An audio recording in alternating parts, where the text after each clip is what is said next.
Apocalipse capítulo 2, versículo 18 em diante, até o versículo 29, que é a carta à igreja de Tiatira.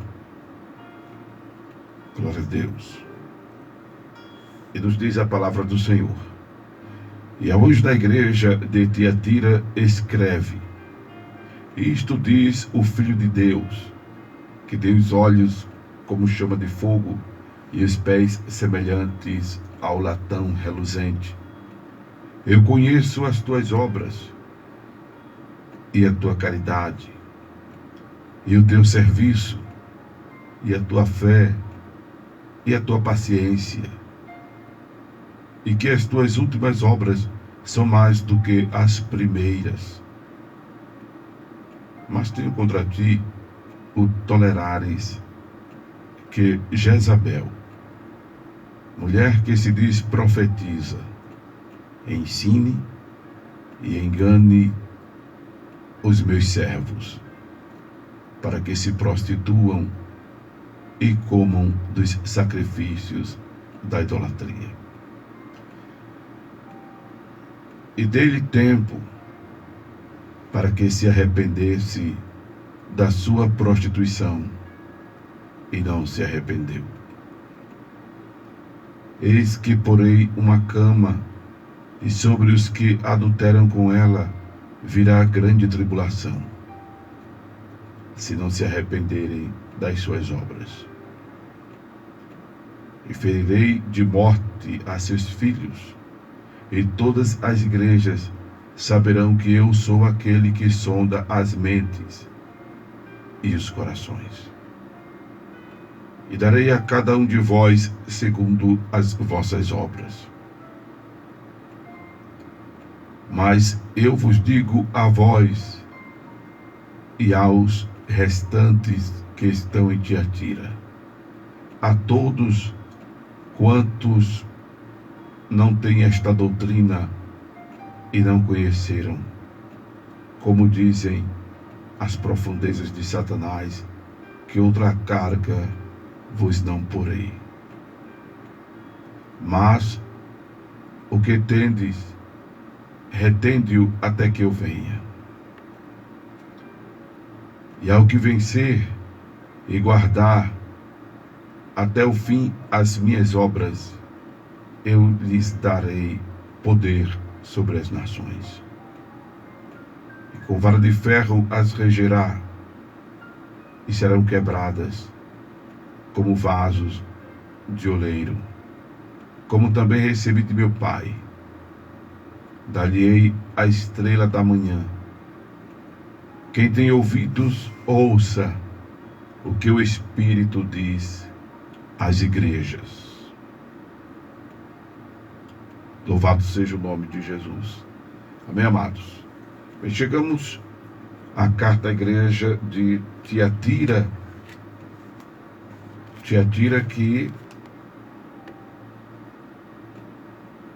louvado seja Deus, era também uma cidade famosa pelas suas associações de classe, a indústria de lã, de tintura, até aparece em Atos 16, verso 14. E ficava a 55 quilômetros a sudeste de Pérgamo. Pois bem, pontuando novamente que era um grupo de irmãos que habitava nesta cidade,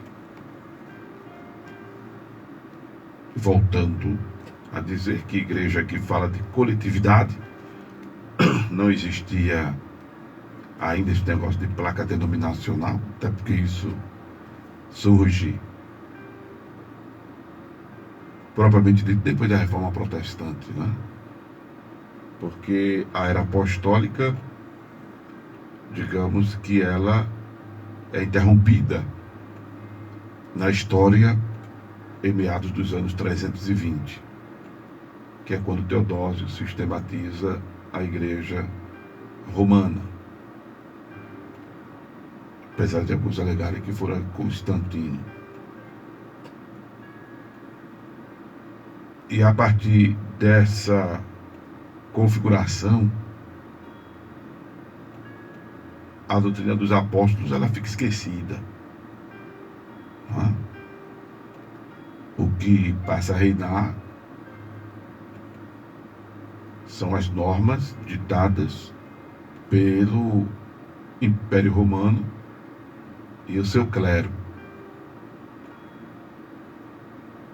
E aí, só no século XVI que acontece a Reforma Protestante. A partir de então, com as missões que vão se espalhando pelo mundo afora, vão surgindo as igrejas luteranas, metodistas, anglicanas, episcopais, e cada uma numa perspectiva, vamos dizer assim, religiosa, né, da teologia. E aí vem Hermênio, vem Calvino, né? E aí vão se configurando as teologias. Mas aí já começa o surgimento de placa denominacional. O negócio descamba mais quando há uma tentativa de resolver o problema, que é o movimento ecumênico protestante, o movimento evangelical que surge na Europa em 1900 por aí. Em 1902, esse movimento chega ao Brasil e aí se configura o movimento evangélico. O que achavam muito com as nomenclaturas ecumênicas protestantes, a coisa descamba para o que nós temos hoje. E a cada dia surge meio mundo de denominação. Não são poucas, são muitas. Algumas correm para ter o seu CNPJ e há um número grande de entradas nos cartórios para registro de denominações. É importante separar as coisas. Mas a gente se aculturou a chamar tudo de igreja. Denominação é uma coisa, igreja é outra. A gente já viu isso, né? E tem um montante que não tem ainda registro, ou seja, cadastro de pessoa jurídica. O que é que pesa, pastor amado? O que pesa, meu irmão, minha irmã, é está ou não sobre o fundamento já estabelecido por Jesus. Porque Paulo disse que ninguém pode pôr outro fundamento a não ser Cristo. Essa é a grande problemática. Essa é a grande problemática. Paulo não tinha problema nenhum com quem aparecesse ali na esquina dizendo: eu sou pastor, eu sou apóstolo, eu sou bispo, eu sou semideus. Paulo não tinha problema nenhum com quem aparecesse fazendo esse tipo de coisa, né? Porque ele mesmo diz que o evangelho é pregado por N motivações. Em Filipenses ele diz: verdade é que também alguns pregam a Cristo por inveja, porfia, outros de boa mente, uns por amor. Aí eu vou pular o versículo 16. Outros, na verdade, anunciam por contenção, não puramente, julgando acrescentar aflição às minhas prisões. Veja que doideira na cabeça de quem fazia isso. Mas aí ele diz: que importa? Contanto que Cristo seja anunciado de toda a maneira, ou com fingimento, ou com verdade, nisto me regozijo, e me regozijarei ainda. Está vendo? Ele não tinha problema nenhum. Diferente de muitos líderes que parece que é ser dono do evangelho. Né? É bronca. Em 1 Coríntios, capítulo 3, versículos 10 ao 12, ele ainda diz, o apóstolo Paulo, 1 Coríntios, capítulo 3, versos 10 ao 12, aquilo que eu estava dizendo aqui. Ó. Ninguém pode, precisamente o verso, vamos ler o verso 10. Segundo a graça de Deus que me foi dada, pois eu, como sábio arquiteto, o fundamento, e outro edifica sobre ele, mas cada um veja como edifica sobre ele. Ninguém pode pôr outro fundamento além do que já está posto, o qual é Jesus Cristo. E se alguém sobre este fundamento formar um edifício de ouro, prata, pedra preciosa, madeira, feno, palha, a obra de cada um se manifestará na verdade. O dia o declarará, porque pelo fogo será descoberta, pelo fogo provará qual seja a obra de cada um. Eu nem ia entrar no versículo 13, mas foi necessário. Eu estou lendo isso aqui agora e está me vindo ao coração o seguinte pensamento. Algumas pessoas dizem assim, mas se a obra for de Deus, tá? Começa com um trabalho ali, sofredor, pequeno, tal, às vezes até sem ninguém, só o dirigente. Aí alguém diz assim, se for de Deus, continua. Se não for de Deus, fecha. Pegando o gancho das palavras de Gamaliel. Né? Quando os outros mestres, sacerdotes, enfim, começaram a perseguir os cristãos. Gamaliel disse que se fosse de Deus, a obra continuava. Se fosse de homens, como alguns já tinham se levantado, eles não precisavam se incomodar. Foi nesse contexto que Paulo, que era ainda chamado Saulo, resolveu pegar carta com eles e sair prendendo os cristãos e matou a muitos, consentiu até na morte de Estevão. Isso não significa que se é de Deus vai dar certo e a porta não vai fechar, e que se não for de Deus a porta vai fechar, vai dar errado. Considere comigo que tem muitas seitas por aí que duram até hoje, e elas, algumas são já centenárias, outras milenares. Considere comigo isso. E considere comigo que tem muitas coisas feitas por pessoas de Deus, não é? Com trabalho na perspectiva cristocêntrica, mas que sofreram solução de continuidade, ou seja, foram interrompidas. Muitas obras foram interrompidas. Porque ela não era de Deus? Não. Ao contrário. Ao contrário. O mundo jaz do maligno. Vivemos em uma época, humanamente falando, as pessoas querem movimento. Não estou falando disso, você talvez esteja. Pastor, você está falando de algo pessoal, como a denominação que o senhor preside. Não estou nem falando, até porque ela existe. Só não estamos com ela presencialmente. E glória a Deus, ela existe com mais atividade. Eu não vou dizer virtualmente, porque o projeto Igreja Mais Que Virtual que eu desenvolvo já diz, mais que virtual. Eu tenho dado muita assistência às pessoas, pessoalmente, domiciliarmente. Assistencialmente, tenho dado uma assistência maior. Tenho alcançado mais pessoas, né? Então, estamos falando de uma questão pessoal. E como eu já ministrei uma vez para os obreiros, O seu ministério é você. O seu ministério é você. Amém? O seu ministério não é a instituição da qual você faz parte. O seu ministério é você. Estamos vivendo uma época difícil.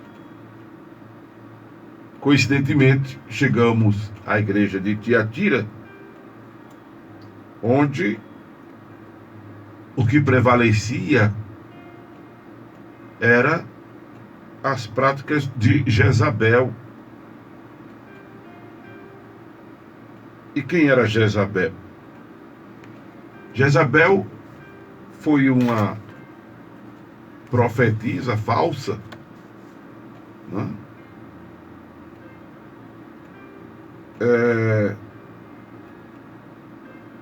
Que os irmãos em Tiatira observavam suas atitudes, sua doutrina, que contemporaneamente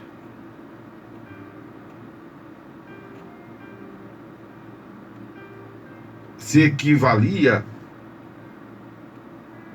às perversões de Jezabel. Quem quiser conhecer mais sobre Jezabel, é só ler 1 Reis, capítulo 16 e 2 Reis, capítulo 9.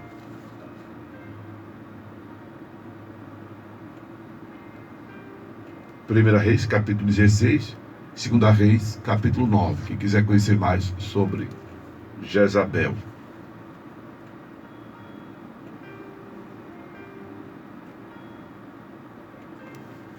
Em Tiatira, o que prevalecia eram as práticas, os ensinamentos de Jezabel nessa época.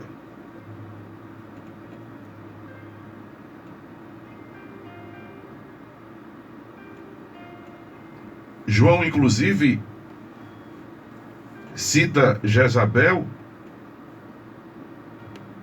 se referindo exatamente a Jezabel do Antigo Testamento,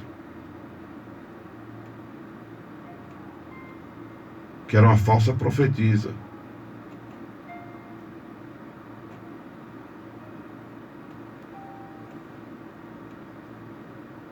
que tolerava o erro, desviava o povo das atenções de Deus, incentivava a idolatria,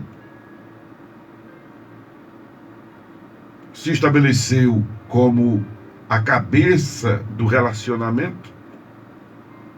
Vocês sabem que ela era a mulher de Acabe, mas quem mandava era ela. Acabe era só de enfeite seu reinado. Ela incentivava ele à perversão e ele acatava. A história é longa, né? Mas para termos ideia desse comportamento, vamos dar uma lida em alguns versículos, como 1 Reis, capítulo 16, verso 21. Vamos lá. 1 Reis 16, versículo 21. Eu não vou nem aqui falar sobre outras coisas para não... porque talvez não tenha tempo de explicar, aí para não gerar... Não é nem polêmica, que eu não gosto de polêmica, eu não gosto de debate. Eu acho que é uma discussão que não leva a lugar nenhum, porque cada um tem seu posicionamento, né? E uma vez me chamaram de como é? Hoje o tema é influência, né? Mas me chamaram de formador de opinião. E eu disse, não, quando eu estou pregando, eu não sou formador de opinião, eu sou pregador do Evangelho.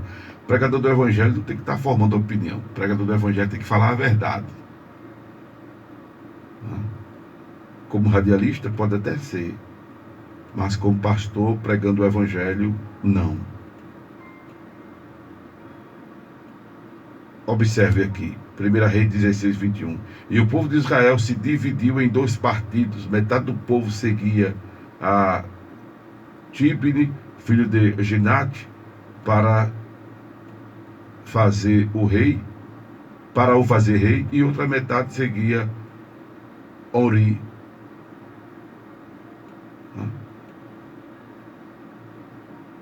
Então veja que uma das coisas prevalecentes na ocasião era a divisão. E divisão não vem de Deus. E divisão não vem de Deus.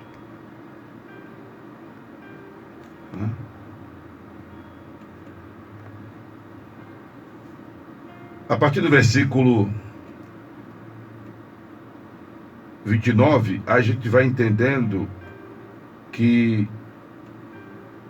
Ori começou a reinar sobre Israel no ano 38º de Asa, rei de Judá, e reinou Acabe, filho de Orim, sobre Israel em Samaria, 22 anos.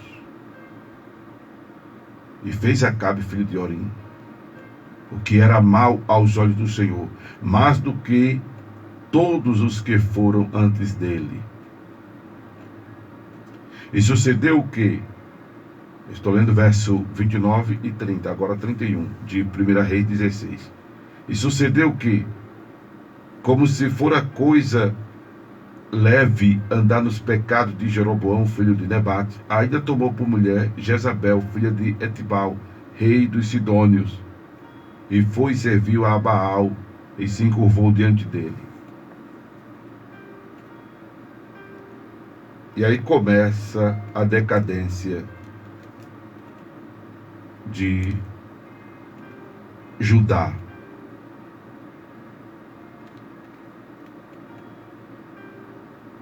Começa a decadência de Judá aí. Observe que o profeta Elias padeceu na mão desse pessoal. O contexto é esse.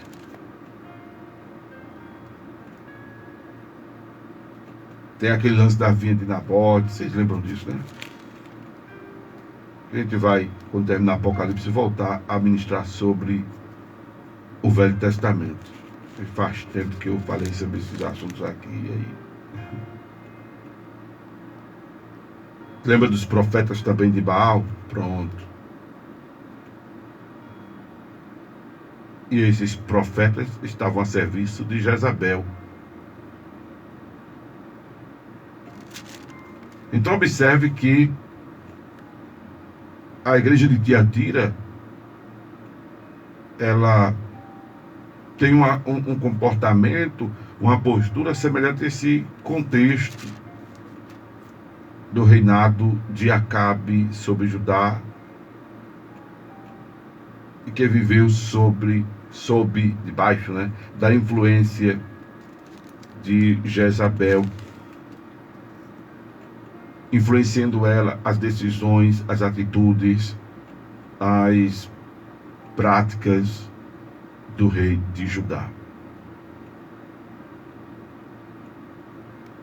Perceba isso. Então veja que a igreja em Tiatira, ela estava se descaracterizando como igreja.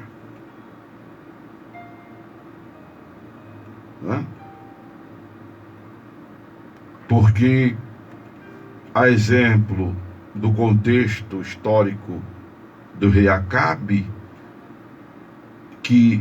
por que não faz menção a Acabe? Porque, como eu estava dizendo, Acabe era como se fosse só um fantoche. Quem mandava no reinado dele era Jezabel. E ela fazia as coisas de acordo com a sua cabeça. Ela fazia as coisas da sua vontade, do seu instinto, do seu querer, da sua percepção. Ela não voltava as atenções para o livro sagrado, coisa que o rei Acabe também não fez.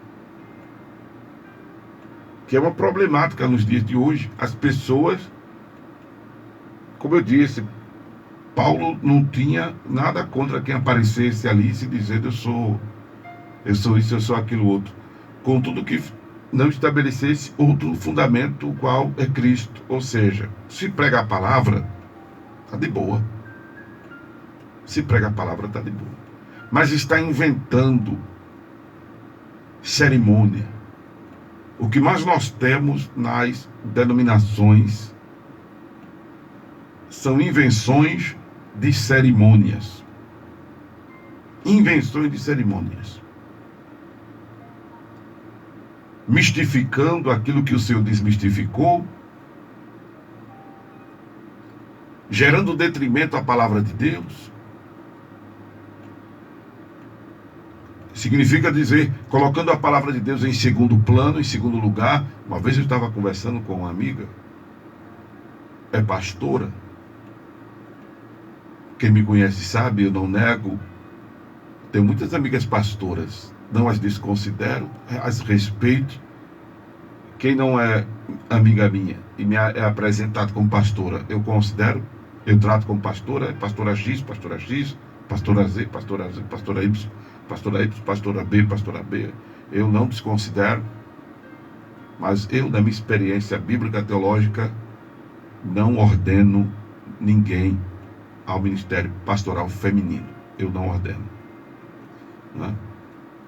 Eu não tenho conhecimento bíblico, experiência teológica, conhecimento teológico, não tenho respaldo bíblico para isso. É uma prática hoje muito comum no segmento evangélico, mas aí a responsabilidade de quem o faz. Não é porque o pastor 5 estrelas faz que eu vou fazer. Não é porque o pastor famoso faz que eu vou fazer. Eu não sou piolho para ir pela cabeça dos outros. Eu vou de acordo com o meu conhecimento bíblico, teológico, e até então eu não encontro respaldo para isso. Mas não menosprezo, não minimizo, nem inferiorizo, nem deprecio quem é pastora. E ao contrário, reconheço muito ministério feminino, como missionária, como diaconisa, como serva de Deus, que por sinal eu já ordenei mulheres como missionária, e deixei bem claro na aula que dou de eclesiologia. Deixo bem claro na aula que dou de eclesiologia. A irmã pode fazer a mesma coisa que o pastor faz. Pode batizar, casar, enterrar. Se quiser ressuscitar, tiver poder em nome de Jesus, ressuscita. Pode fazer a mesma coisa. Aí você mas pastor, os pastores não ressuscitam, você quer que a mulher ressuscite. Se tiver poder de Deus, ressuscita. Se for da vontade de Deus, ali orar. Enfim, usar o nome de Jesus está facultado a todo mundo. Sinais seguirão que crerem. Não é? É a mesma coisa de um colega que chegou para mim com a ideia de que eu teria que ser bispo porque eu teria mais autoridade. Eu disse, meu querido, eu desconheço isso à luz da Bíblia. Não é? A autoridade não está no título, a autoridade está em o nome de Jesus. E ainda assim a gente tem que ter cuidado, porque nem todos que dizem Senhor, Senhor entrarão no reino dos céus. Ainda assim a gente tem que ter cuidado, porque não é curando o enfermo, não é expulsando demônio, não é falando em língua, não é profetizando que eu me salvo, que garante que eu estou salvo. Entende, amados? E eu me lembro que na minha primeira edição na Rádio Tamandaré, eu até disse isso no palanque que tinha lá, no palco que tinha lá. Que o Senhor me deu uma revelação de um exército feminino muito grande. E aí quando eu... Não é que eu tenha sido obrigado, né? Porque eu não fui obrigado. Mas quando surgiu a situação de eu ter que registrar o nosso grupo que se reunia em determinado endereço, o que eu mais tinha ao meu lado, me apoiando, me ajudando, comigo na mão do arado, a maioria da ferramenta humana era mulher, que me ajudou a construir todo o ministério e toda a estrutura do templo do corpo de Cristo. Hoje, mulheres são ainda a maioria dos ministérios. Tenho colegas que a maioria da sua membresia são mulheres. Eu penso que a quantidade de mulheres nas denominações passa da quantidade de homens. Mas ainda assim, isso não dá o direito de nós gerarmos detrimento à Escritura Sagrada em mudar a posição do que é corpo para ser cabeça. E a cabeça é Jesus. A igreja é o corpo. E nessa relação humana, biblicamente falando, o homem é a cabeça da mulher. Não é o solado dos pés. A mulher não é a solada dos pés. O Senhor, quando inclusive cria a mulher, ele diz para ajudar o homem e dá um atributo à mulher que é uma bênção, a idoneidade, ou seja, o amadurecimento maior do que o homem. Então, a mulher é um ser humano não só para procriar, mas para ajudar, para ver melhor, captar melhor. A mulher tem esse feeling, né? A mulher tem esse feeling. E partilhar isso com o seu companheiro. E aí, olha, tem mulher que bota o cabo para cima. Quando ela resolver botar o cabo para cima. Se ela resolver botar o cabo para baixo, um abraço dele, né? É bronca. Pois bem, no contexto histórico de Judá,